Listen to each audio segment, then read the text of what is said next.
One of the first things we should talk about when discussing how to lower estrogen levels in men is that we need some estrogen, as it's an important hormone when it comes to our brain, cardiovascular function, bone health, libido, and cholesterol regulation.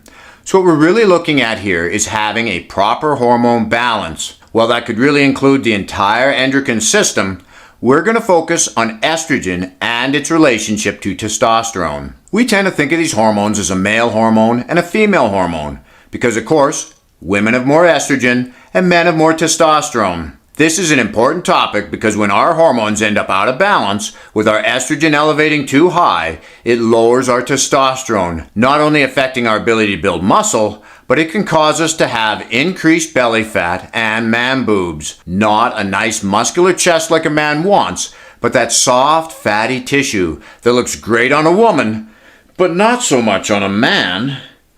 In addition to these issues, high estrogen levels contribute to the enlarging of the prostate, low libido, and put you at a high risk for type 2 diabetes. One of the reasons often listed for increasing estrogen levels in men is aging. And while aging itself may play some role, it doesn't play as big a role as age-related weight gain and inactivity. As a matter of fact, these issues, like inactivity, can start to have a negative impact on your hormone balance even at a young age. To illustrate, they did a study on 19-year-olds and compared the hormone values of inactive sedentary 19-year-olds to physically active ones. Now, an interesting side note here is that while the average height and weight of these participants was close to the same, the sedentary groups had a higher body fat percentage, although they were not overweight. What they found is that the active teens had a more anabolic hormone profile than the inactive teens, with higher testosterone and lower cortisol.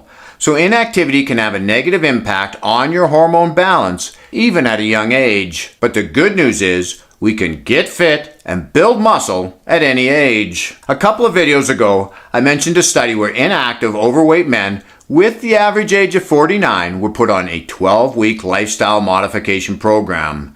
And what they found was that the men who did the greatest amount of physical activity over this 12-week period had a significant increase in testosterone, showing that we can improve our hormone balance by simply being more active and exercising. The next thing that is strongly connected to having high estrogen levels is body fat, and in particular belly fat. Our excess body fat is connected to the enzyme aromatase. Aromatase converts testosterone to estrogen, further lowering our testosterone levels and increasing estrogen. Losing this excess fat will help to get our estrogen under control and rebalance our hormones. A good weight loss diet is about more than just eating less. Certain foods contain compounds like indole-3-carbinol and calcium D-glutarate.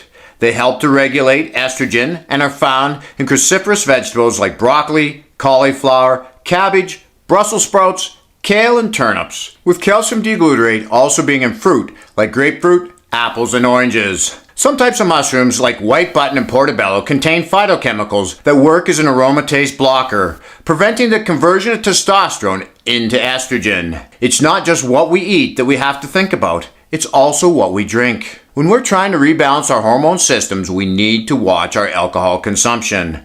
Not only does alcohol contain empty calories, but it interferes with liver and kidney function, which affects our body's ability to regulate estrogen. So by eating a wide variety of good whole foods, including our veggies, we'll be able to keep working out while having fun. This is Lawrence from Fit and 50. We'll talk to you again in the next one.